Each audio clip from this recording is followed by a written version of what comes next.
Hi Resham. Hello. How are you doing? I'm good. Okay. So guys, so today it is the second day of Ideas Matters Most. So today we have one of the spiritual practicer.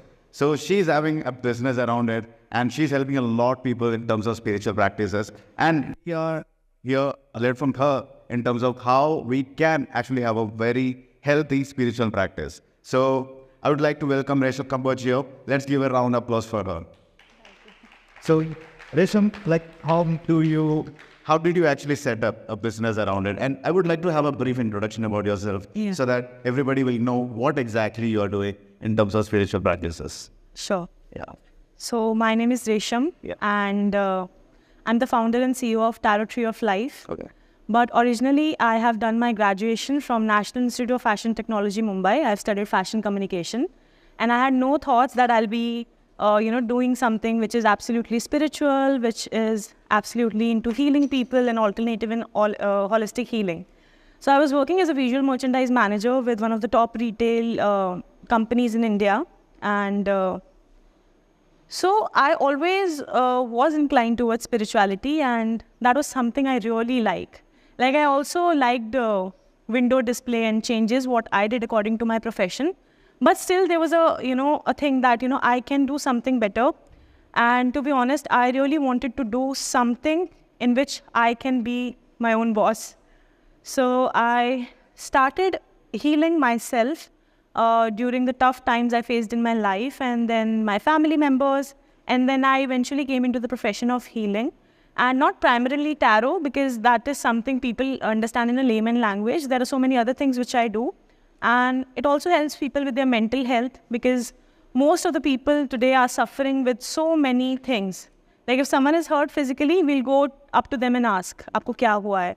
But if someone is silent, locked in their room, no one will, they'll be like, maybe his nature is like that. So that's about it. Wonderful. So what exactly I'm summarizing here is for a layman's language, everybody actually immediately understands her as a tarot reader or anything which is only related to that kind of purpose. But again, she's more into healing, like anything related to mental health. I think she's actually doing it through energies and energies of the people. So she told a wonderful statement that it is, if somebody is actually coming and telling us what they are actually facing, then it is easy for us to help them.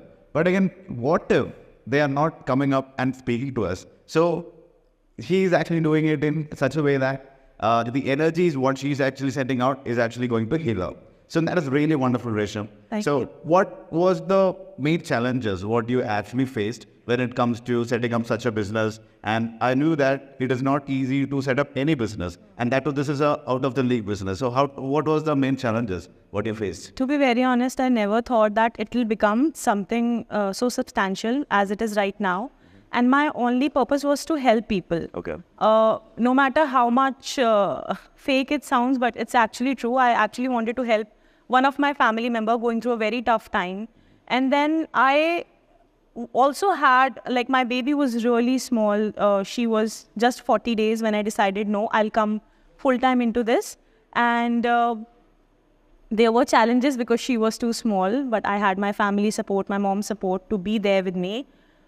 Not only that, it is difficult to build trust, thinking that there are so many fake babas and all of that, and people think that this is something like that, but actually not.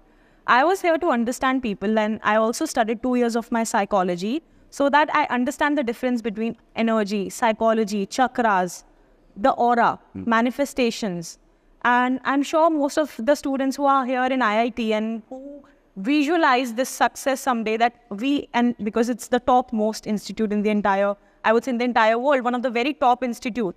So this was their vision. How many students will come here, right? So they visualized, they manifested, and of course they did a hard work. Hard work ke bina, there's no substitute to hard work. Wo kaise hua? Because they had that energy in them.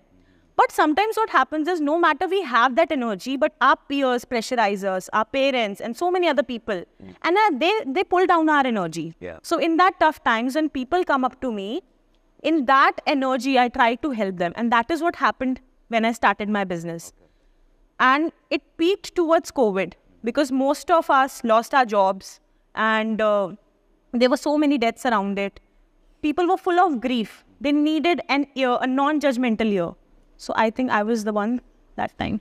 Wonderful. So this actually sends out a message that no matter what is the business around, when you try to do something on your own, not everybody really likes it, right? So as an IIT, on behalf of every IITians, like I think everybody is here very ambitious. They wanted to do something on their own. They wanted to do something for the nation. They wanted to make an impact. So when somebody is actually setting out for such a journey, not everybody will really support you. That is what your story is also saying that. So we are really happy to actually have your story here. No matter what is the industry is, whether it be in healing, let it be in entrepreneurship, let it be in application development, let it be in education, anything. So people are going to face issues when you try to do that. Right. So what is that one of the toughest decision what you made when you wanted to do something new, and what is that one decision which actually changed everything? First is definitely helping people. Okay. Second is the recognition.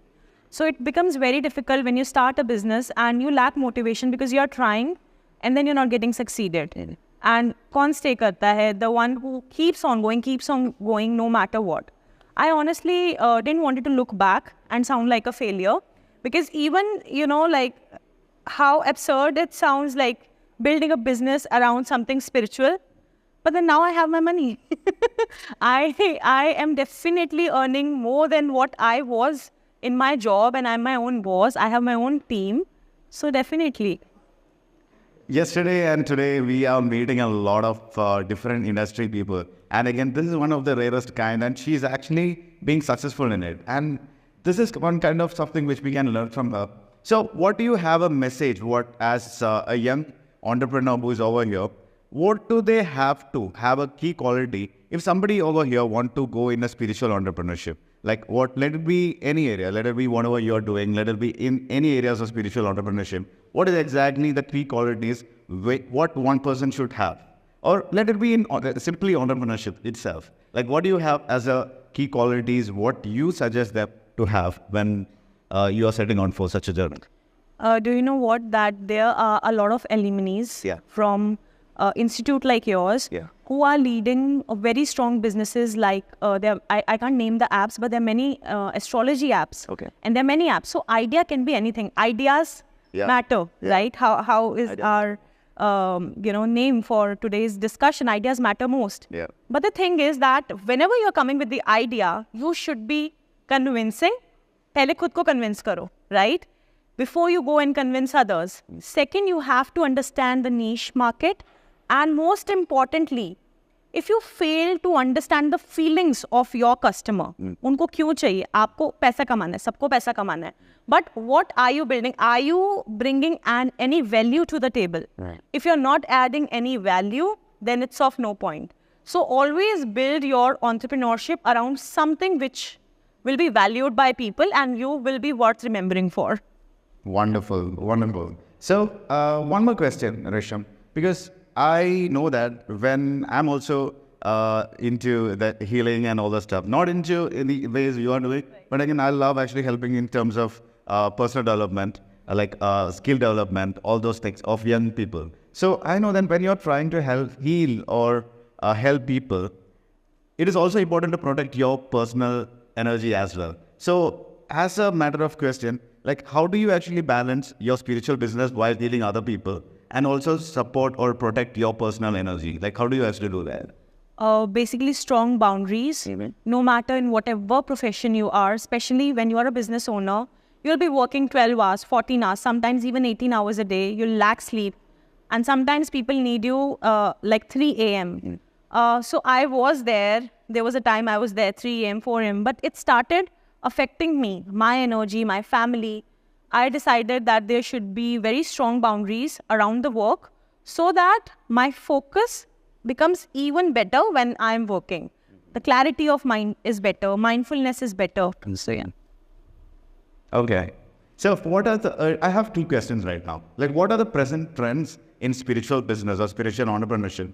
And how do you actually keep up with the spiritual trends which is actually changing in that? Because I'm actually a little weak in that industry. So I would like to know what are the present trends, what is happening in the spiritual entrepreneurship, and how do you actually keep up in order to be updated in that industry, and how do you actually keep it the pace while going forward?